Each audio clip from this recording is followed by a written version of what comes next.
Saudaraku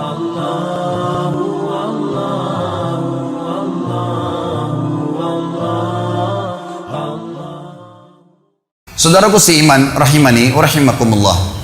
Ada sebuah surah dalam juz 30 Al-Quran. Saya yakin anak-anak TPA kita juga menghafalnya. Begitu pula dengan hadirin di sini. Tetapi banyak sekali kaum muslimin yang tidak mentadaburinya, tidak merenungi kandungan-kandungan makna ayat ini atau ayat-ayat dalam surah ini, sehingga akhirnya mereka terkena dalam ancaman dalam ayat atau dalam surah ini. Surah ini saudaraku diberi nama oleh Allah Subhanahu wa taala dengan surah Al-Humazah. A'udzu billahi minasyaitonir rajim. Bismillahirrahmanirrahim.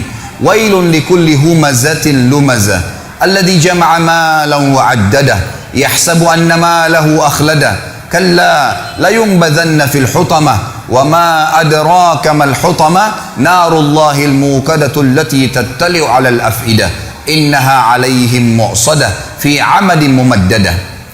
Di dalam tafsir sekaligus terjemahan, wailun berarti saudaraku seiman memiliki banyak makna yang artinya adalah kecelakaan, kehinaan, penyiksaan, kerendahan, segala macam makna yang bisa menyusahkan seseorang bergabung di masalah atau dalam kalimat wail.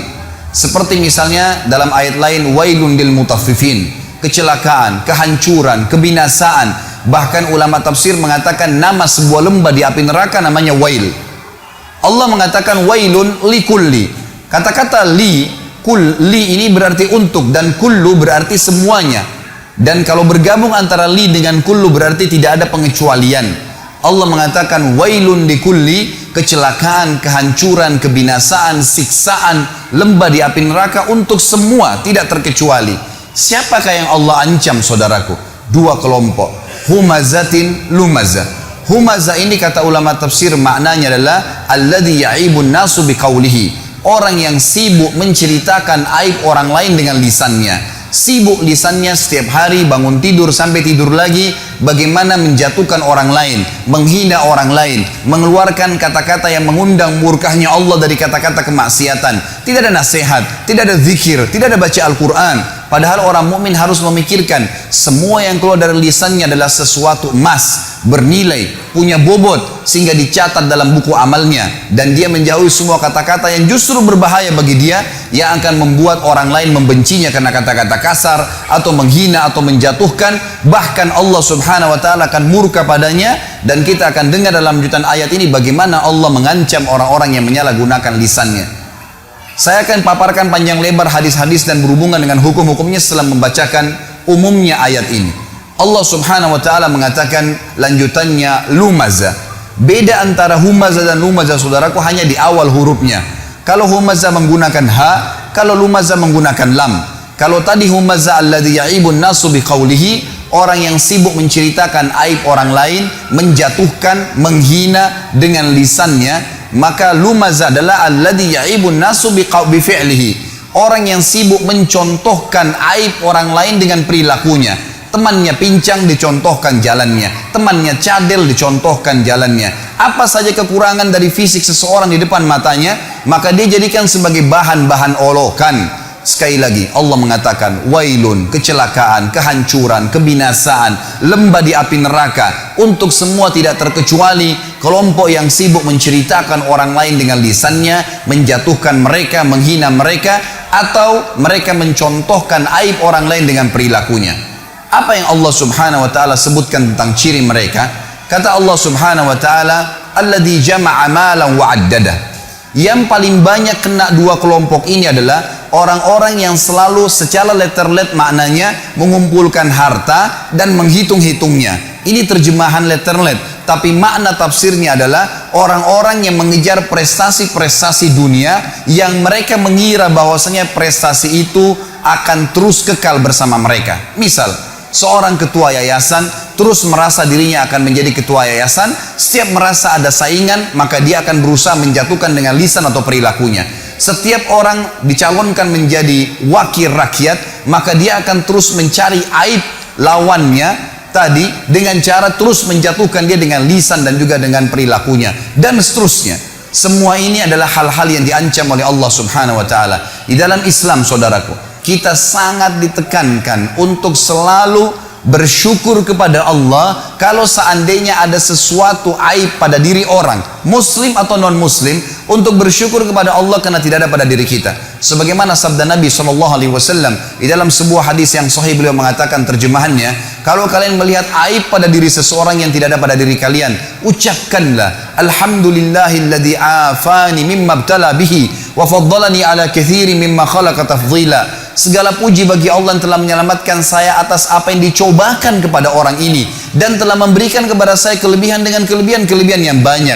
Bukan justru menjatuhkan, bukan justru menjadikan sebagai senjata untuk menghina orang lain atau bahkan menceritakan aib tersebut kepada orang lain. Saudaraku, menceritakan aib yang ada pada diri seseorang, kalaupun ada, namanya ghibah dalam agama Islam dan hukumnya haram, tidak boleh. Kata Nabi SAW waktu ditanya apa itu ghibah oleh seorang sahabat, beliau mengatakan, engkau menyebutkan tentang saudaramu yang dasarnya ada padanya dan dia tidak suka diceritakan hal tersebut. Sementara kalau tidak ada padanya, namanya fitnah, dan fitnah lebih besar daripada pembunuhan dosanya. Tidak ada celah bagi seorang muslim untuk menyalahgunakan lisannya, maka harus dijaga. Ini contoh, dan Allah sebutkan mereka paling banyak mengejar prestasi dunia. Sementara saudaraku, dunia ini semuanya hanya kemasan dan kiasan. Apa bedanya antara seseorang yang tidur di emperan jalan, yang tidak menggunakan kasur, selimut, cuma berlapiskan tanah saja dan bajunya apa saja yang ada di badannya, dengan orang yang tidur di ranjang yang ratusan juta, rumahnya dari marmer semuanya?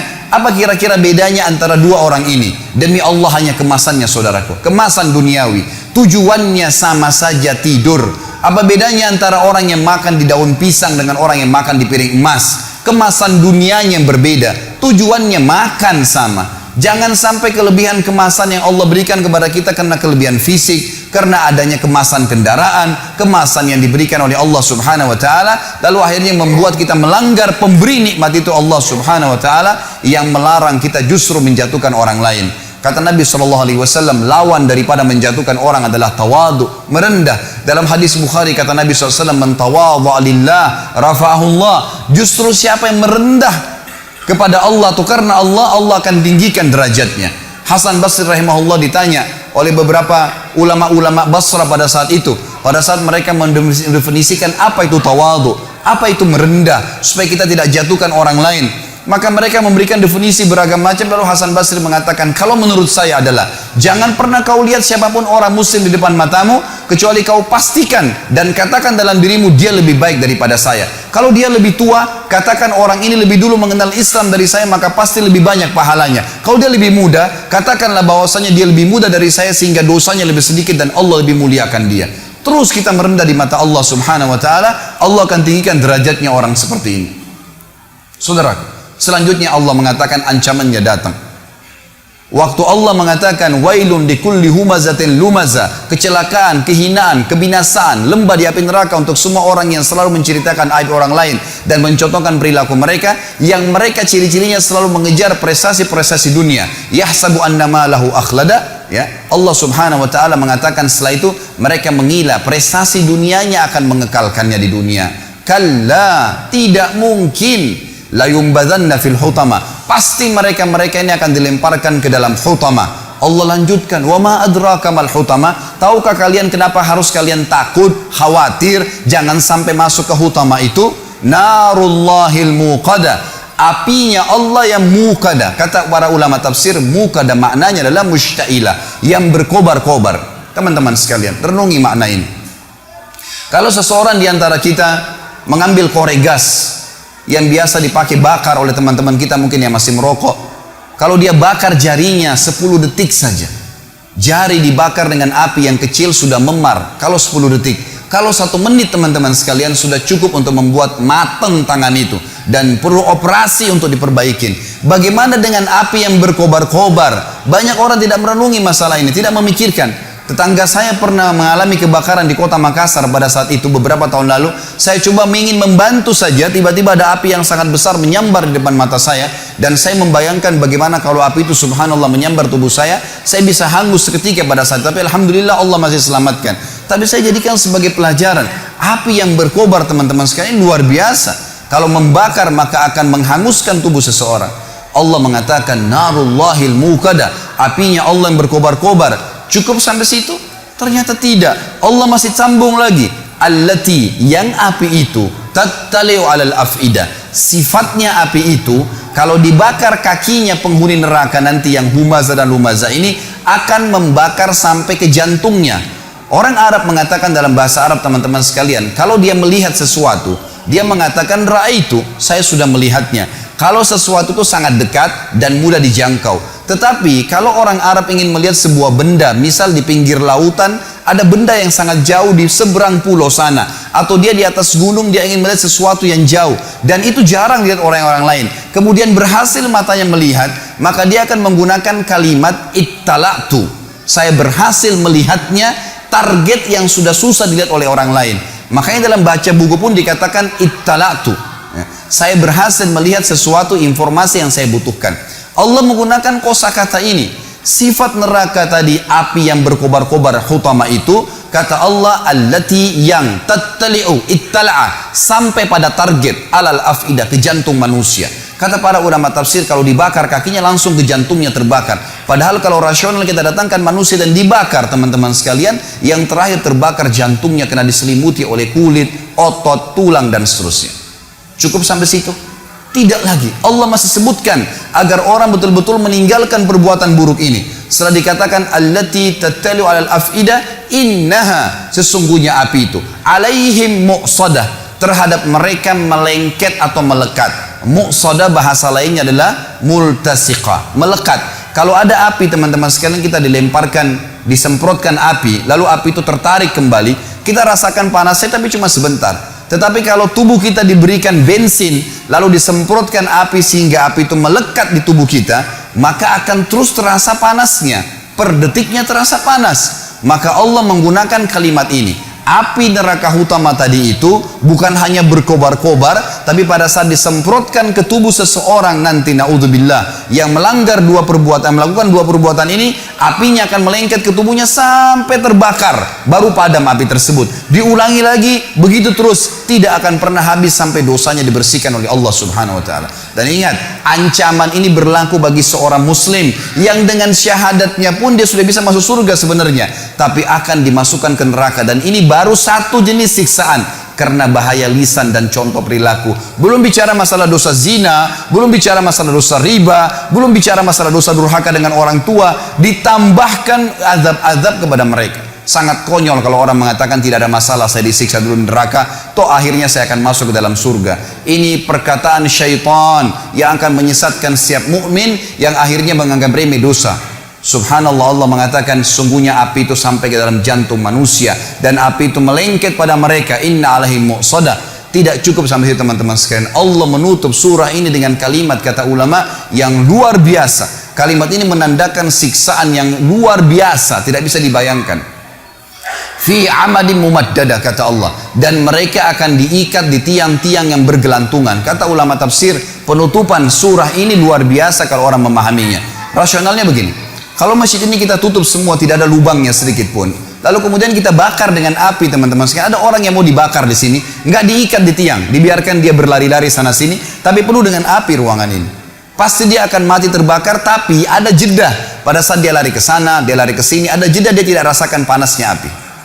Kalau ada orang kita ikat di tiang masjid ini, lalu kita bakar, ditutup semuanya, dia nggak bisa lari karena terikat, juga masih ada jeda di mana dia bisa menginjak-injakkan kakinya ke lantai sehingga api dari bawah kakinya padam. Memang dia terbakar, tapi masih ada jeda di mana dia tidak rasakan panas. Tetapi teman-teman sekalian, renungi makna ayat ini, namanya tadabbur, mengambil hikmah dan hukum yang Allah inginkan. Kalau kita tancapkan tiang di atas atap masjid ini, ditancapkan tiang seperti misalnya tiang lampu yang besar, lalu kita ikat seseorang di situ, kemudian dibakar ruangan ini, dia bergerak kiri kanan pun tetap akan merasakan panasnya api siksaan tersebut per detiknya.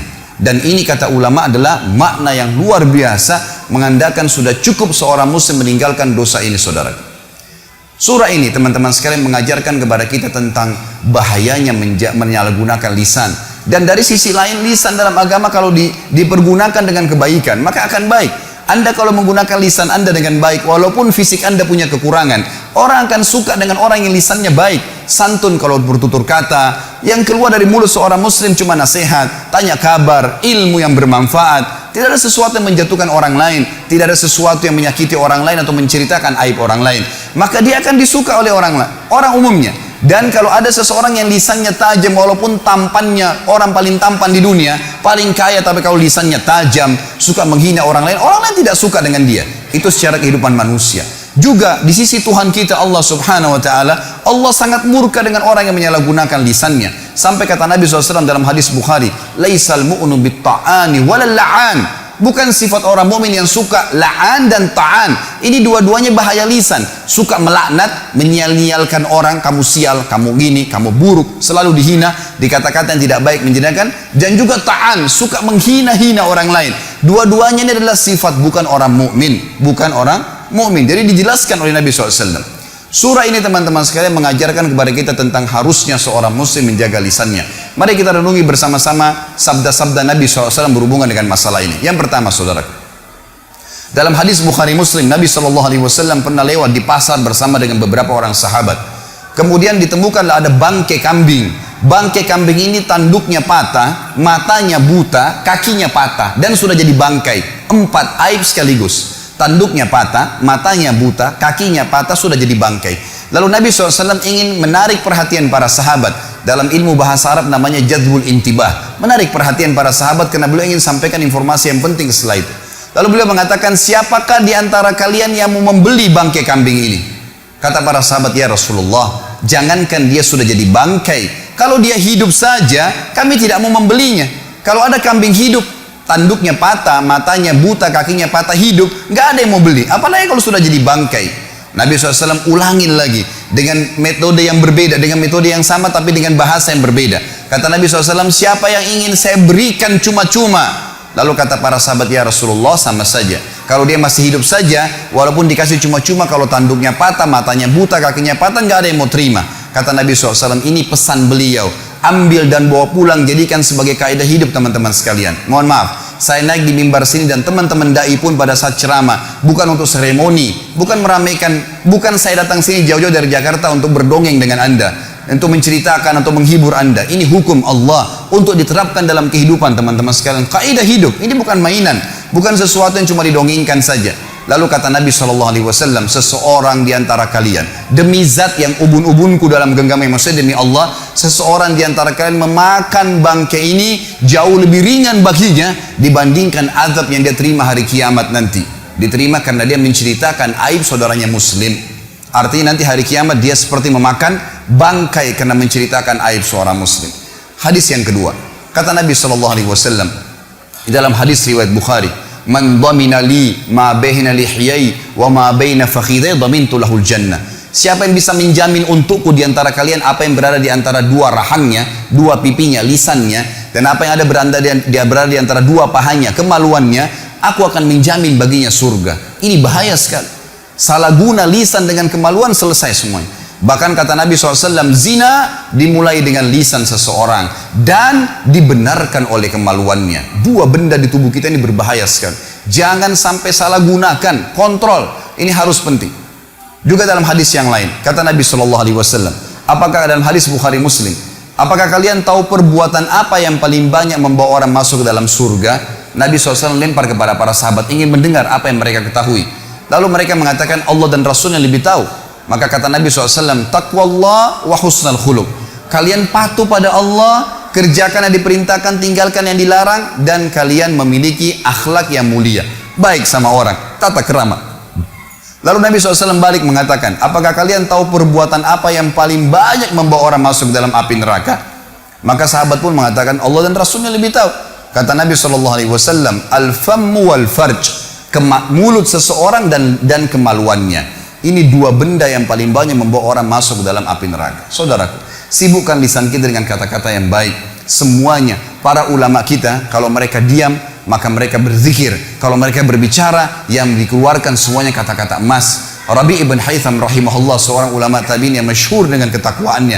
Beliau pernah didatangi oleh muridnya dua orang dan berkata kepadanya, wahai imam ini kiai, Apa rahasianya sampai membuat Anda bisa mengontrol lisan Anda? Karena Rabi' bin Haytham diam terus. Kalau dia bicara yang penting. Artinya di sini bukan tidak boleh bercanda, bukan tidak boleh tertawa. Nabi SAW bercanda dan tertawa. Tapi sesuatu yang jujur, tidak ada kedustaan. Tidak ada sesuatu yang bisa menjatuhkan orang lain, menghinanya. Sesuatu yang baik-baik saja. Maka kata beliau, wahai murid-muridku, apakah kalian masih ragu di pundak kanan dan kiri kalian ada malaikat yang selalu mengawasi kalian dari Tuhan kalian, yang mencatat yang baik dan yang buruk, dan demi Allah pasti akan dibacakan dan dihisapkan untuk kalian nanti di sana di akhirat. Maka perkataan Rabi' bin Haytham adalah sebuah hal yang luar biasa, menandakan keimanan seorang mukmin memang tergantung pada lisannya dan juga pada kemaluannya. Kata Nabi SAW dalam hadis yang lain pada saat ditanya, atau beliau mengatakan, maukah kalian saya tunjukkan amal lebih baik daripada kalian bersedekah kepada fakir miskin, lebih baik daripada kalian membantu orang lain, lebih baik daripada kalian ke medan perang sementara kalian menebas leher musuh kalian dan kalian ditebas lehernya, kalian membunuh atau kalian terbunuh? Maka para sahabat mengatakan, tentu ya Rasulullah. Kata Nabi, lisanmu selalu mengucapkan zikrullah, selalu bermanfaat. Apa yang diucapkan, tanya kabar orang, baik, dan seterusnya. Maka tidak ada yang lain seperti itu, teman-teman sekalian. Dan kata Nabi SAW juga dalam hadis Bukhari Muslim, man kana yu'minu billahi wal yawmil akhir falyakul khairan aw liyasmut. Siapa yang mengaku beriman pada Allah hari akhir, tinggal nunggu sebentar jemaah sekalian. Tunggu aja ajal datang. Saya tidak dapat jaminan dari siapapun di sini. Ujung masjid ini tiba-tiba sekarang ada malaikat maut datang mencabut roh saya dan saya jatuh tergeletak tiba-tiba. Ini bukan doa tapi bisa saja datang. Kemudian saya meninggal. Orang cuma mengenal Khalid Basalamah pernah ceramah. Cuma seperti itu saja. Dan begitu bisa terjadi pada Anda semua. Bukan berarti orang harus masuk ruangan ICU baru kemudian dia meninggal dunia. Setiap saat. Dan semuanya akan ada hisapnya, saudaraku. Maka kata Nabi SAW, siapa yang mengaku beriman pada Allah dan hari akhir, maka dia hanya mengucapkan yang baik saja, yang Allah ridhahi, yang baik, gitu kan? Atau dia diam, tidak usah ucapkan yang lainnya. Maka harus kita ambil pelajaran, dan tentu masih banyak hadis berhubungan dengan masalah ini, tapi saya rasa saya cukupkan dengan ini, saudaraku. Saya tutup khutbah kita ini dengan adanya beberapa poin yang boleh dilakukan tapi tidak termasuk dalam hal yang dilarang. Pertama, saudaraku, kata ulama adalah al-istifta. Kalau Anda meminta fatwa kepada seorang alim ulama, maka boleh menceritakan sesuatu tapi niatnya memang ingin mendapatkan hukum syar'i. Maka ini dibolehkan. Misal, suami istri bertengkar. Istrinya tidak pakai jilbab, lalu suaminya datang mengatakan kepada seorang kiai, ustadz, dai mengatakan, ustadz, kiai, maaf, istri saya tidak mau pakai jilbab. Ini aib. Nggak boleh diceritakan, tapi dia mau tahu hukumnya. Apa yang harus saya lakukan? Saya sudah nasihatin berapa kali tidak mau dengar. Apa saya ceraikan atau saya pertahankan? Hukum syar'i, bukan niat untuk menjatuhkan istrinya. Sama, istri juga mengatakan, ustadz, kiai, maaf, suami saya nggak sholat, suami saya tidak berikan nafkah. Disebutkan aib, tapi ini mencari hukum. Karena ini pernah terjadi dalam hadis Bukhari. Hindun radhiyallahu anha, istri Abu Sufyan setelah masuk Islam, pada saat pembebasan kota Mekah, dia mengatakan, ya Rasulullah, Abu Sufyan orang yang sangat pelit, selalu perhitungan, dia tidak mau tahu saya makan dari mana dengan anak-anak saya. Maka apakah boleh saya mengambil sebagian hartanya untuk memenuhi kebutuhan saya? Tapi di sini Hindun mengatakan apa kepada Nabi SAW? Abu Sufyan orang yang pelit, itu aib, tapi harus disampaikan karena mau tahu hukumnya. Maka kata Nabi SAW, ambillah yang cukup untuk kebutuhan nafkamu dan jangan lebihkan. Jadi kalau istifta dibolehkan, tapi ingat, meminta fatwa betul-betul murni niatnya itu, bukan karena mau cari fatwa kemudian ditunggangi sekaligus untuk menceritakan aib seseorang. Yang kedua, saudaraku, yang dibolehkan adalah istinsah. Istinsah ini minta nasihat atau menasehati. Misal, si A datang kepada saya ingin melamar anak. Misal saya punya anak perempuan dilamar, atau si A mendatangi si B. Si B ini tidak mengenal si A ingin melamar anak si B. Lalu si B datang kepada si C dan bertanya padanya, si C, apa kau kenal si A ini? Maka si C kebetulan kenal baik si A. Di sini dia boleh mengatakan, setahu saya dia tidak sholat, setahu saya dia mabuk, setahu saya dia begini. Sebatas dia tahu saja, agar jangan sampai si B terjerumus dalam kejahatan si A.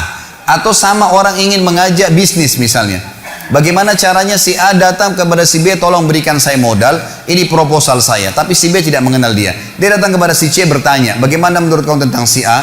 Maka dia pernah tahu dan dia betul-betul memastikan itu bukan dikarang-karang. Dia mengatakan setahu saya dia sering utang tidak bayar. Setahu saya dia orangnya tidak jujur. Sebatas itu saja. Tidak niat sekalian ditunggangi untuk menceritakan aib orang itu. Maka ini dibolehkan karena masuk dalam istinsah. Sesuai dengan sabda Nabi SAW, ad-dinun nasihat. Agama harus saling menasihatin. Dan hadis Nabi SAW juga yang berbunyi, unsur akhaka zaliman aw madluma. Tolong saudaramu dalam keadaan dia zalim atau dia berbuat atau dia terzalimi. Kata para sahabat, ya Rasulullah, bagaimana saya bisa menolong saudara saya yang berbuat zalim? Kata Nabi SAW, kau luruskan kesalahan yang sedang dia lakukan. Jadi masuk dalam perkataan ini. Yang ketiga teman-teman sekalian adalah istirsyad.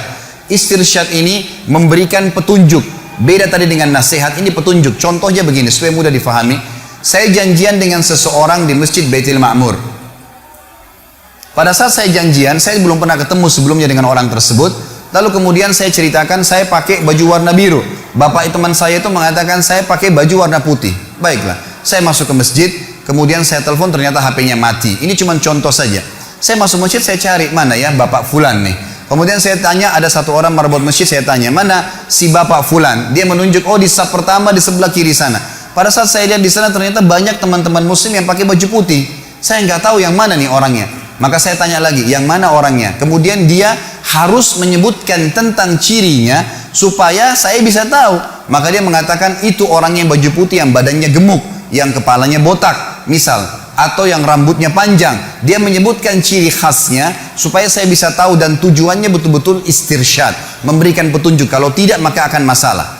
Ada seseorang mau beli rumah, lalu ditanya, rumahnya si Fulan yang mau dijual di mana? Anda silakan lurus, belok kiri, paling pojok sebelah kanan rumahnya. Orang itu ke sana dia nggak temukan, lalu dia balik. Saya nggak dapat, yang mana ya? Lalu saya bilang, rumah yang atapnya sedikit mau rubuh, pagarnya terkelupas, ada aib yang disebutkan. Maka ini tidak masuk karena ingin memberikan petunjuk. Sekali lagi, innamal a'malu binniyat. Allah tahu niat Anda dalam hati. Maka niatnya memberikan petunjuk murni. Dan yang terakhir teman-teman sekalian adalah al-kuna wal alqab, julukan. Kalau seseorang terkenal dengan julukannya dan dia tidak marah dengan julukan itu, maka boleh disebutkan. Seperti misalnya, banyak ulama-ulama hadis termasuk guru-guru Imam Bukhari dan imam-imam besar, maka ada seseorang yang kalau jalan pincang, namanya Abdurrahman, dan orang yang perawi hadis banyak orang namanya Abdurrahman, maka disebutkan di dalam sanad hadis Al-A'raj, orang yang pincang, gitu ya. Ternyata dia punya nama memang, tapi karena banyak orang bernama Abdurrahman pada saat itu, diberikanlah julukan dia, dan dia tidak marah dengan julukan itu. Saya kasih contoh lain. Di Masjid Baitul Ma'mur misalnya diiklankan, habis sholat Jumat ada Bapak Ahmad, maaf kalau ada yang sama namanya, kita cuma kasih contoh. Bapak Ahmad, ada dua orang Ahmad di masjid kita. Yang satu penjual kambing, yang satu penjual mobil. Lalu diiklankan, salah satu dari Bapak Ahmad ini mengundang jemaah untuk makan. Maka diiklankanlah Bapak Ahmad mengundang makan siang di rumahnya. Jemaah pada nggak tahu Ahmad siapa nih. Lalu kemudian maruf masjid mengatakan Ahmad kambing misalnya, atau Ahmad mobil. Dia terkenal dengan julukan itu dan dia tidak pernah marah, bahkan dia senang kalau dipanggil dengan julukan tersebut. Maka ini tidak masuk dalam hal yang dilarang tadi, saudaraku seiman. Aqulu qauli hada, saya sudah mengucapkan perkataan saya ini.